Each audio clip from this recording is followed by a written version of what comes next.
اچھا، یہ ہے تو علامہ کا ویسے سفر نامہ، لیکن اس میں جو ہے نا کافی وہ میں دیکھ رہا تھا کہ ان کی جو ہے وہ ان کی جو ایکسپریشن ہے وہ بہت زیادہ اور دل کی گہرائیوں سے ہے، جو بھی انہوں نے ایکسپریس کیا اپنے آپ کو جس طریقے سے، اور وہ چیزیں جو پوائنٹ آؤٹ کرتے ہیں۔ تو نیکسٹ ٹاپک ہے سلطان محمود غزنوی کے مزار پر حاضری۔ اوبویسلی جب افغانستان گئے تو افغانستان کا سب سے مشہور جو بادشاہ تھا، سلطان تھا، وہ سلطان محمود غزنوی ہی تھے، اور وہ ایک ان کو مسلم ہیروز میں ان کو شمار کیا جاتا ان کا۔ تو علامہ سلطان محمود غزنوی کے مزار پر بھی حاضری دیتے ہیں۔ اس موقع پر ان کے دل پر ایک گہرا اثر ہوتا ہے اور ان کے دل سے بے اختیار نالے پیدا ہوتے ہیں، یعنی کہ آہ و نالہ جو ہے ان کے دل سے جو ہے وہ نکلتا ہے، یعنی کہ اس کی وجہ شاید یہ ہے کہ وہ مسلمانوں کا وہ مقام جو ان کے پاس وہ موجود تھا اور اب وہ اس کو کھو بیٹھے ہوتے ہیں۔ تو وہ سلطان کی عظمت اور اس کی شان اور شوکت کا وہ ذکر کرتے ہیں وہ اس مثنوی کے حصے میں۔ وہ اس روشن ماضی کا سوچتے ہیں جو کہ سلطان محمود کے دور میں تھا، اور وہ تخیلات کی دنیا میں کچھ ایسا کھو جاتے ہیں کہ وہ اس جہان سے بالکل لا تعلق ہو جاتے ہیں، جس طرح بندہ گہری سوچ میں جا کے کسی اور ہی خیال میں چلا جاتا ہے، اور آپ کو اس شخص کو جو ہے نا 2-3 دفعہ اس کو جب آپ بلاتے ہیں وہ دھیان نہیں دیتا، آپ کے سامنے موجود ہوتا ہے، اور پھر تیسری چوتھی دفعہ اس کو محسوس ہوتا ہے کہ وہ تو کسی اور ہی گہری سوچ میں جو تھا وہ گم تھا۔ ان کا باطن روشن ہو جاتا ہے اور وہ محمود غزنی کے دور میں پہنچ جاتے ہیں۔ ماضی کے حالات ان کی نگاہوں پر عیاں ہو جاتے ہیں۔ اب یہ ایک ایکسپیرینس ان کو وہاں پر سلطان کی قبر پر کھڑے ہو کر یہ انہیں ایکسپیرینس ہوتا ہے۔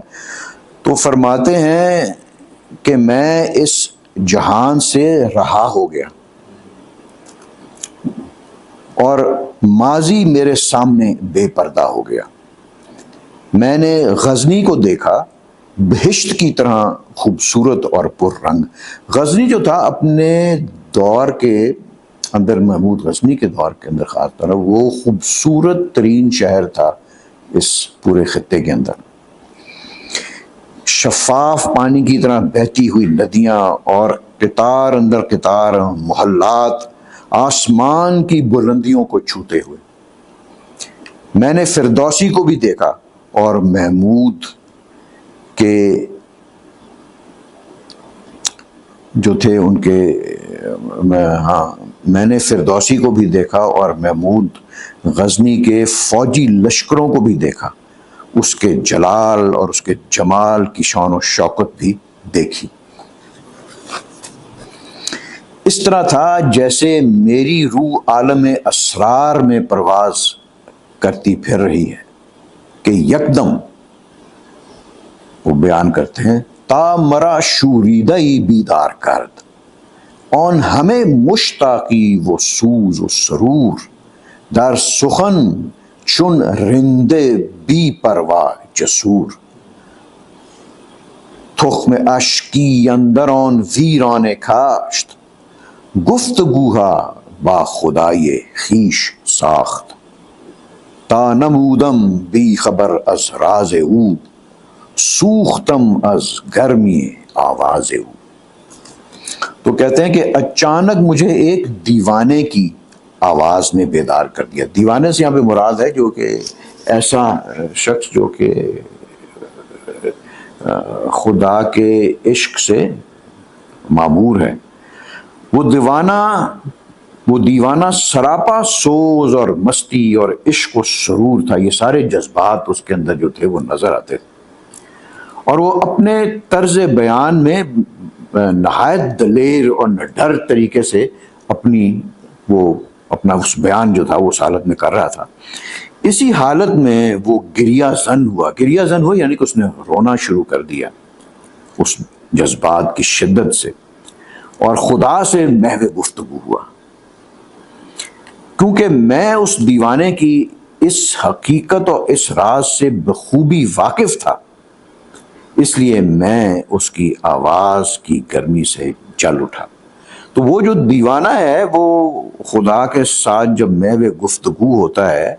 تو ظاہر ہے کہ اس کے اندر کیا چیز بھری ہوئی ہے، اس کے اندر وہ عشق خدا ہے، عشق رسول ہے، وہ سوز اور وہ مستی جو عشق کی کیفیات میں سے ہے انسان کے اوپر جو طاری ہو جاتی ہیں، تو وہ جب اس حالت میں وہ خدا سے ہم کلام ہوتا ہے تو علماء کہتے ہیں کیونکہ میں اس کی اس جو حالت سے تھا میں بخوبی واقف تھا، تو واقف وہی ہوتا ہے جو خود اس مرحلے میں سے گزرا ہو، تو وہ کہتے ہیں کہ اس کی جو ہے اس آہوزاری نے، اس کی گریہ زاری نے مجھے بھی تڑپا کے رکھ دیا۔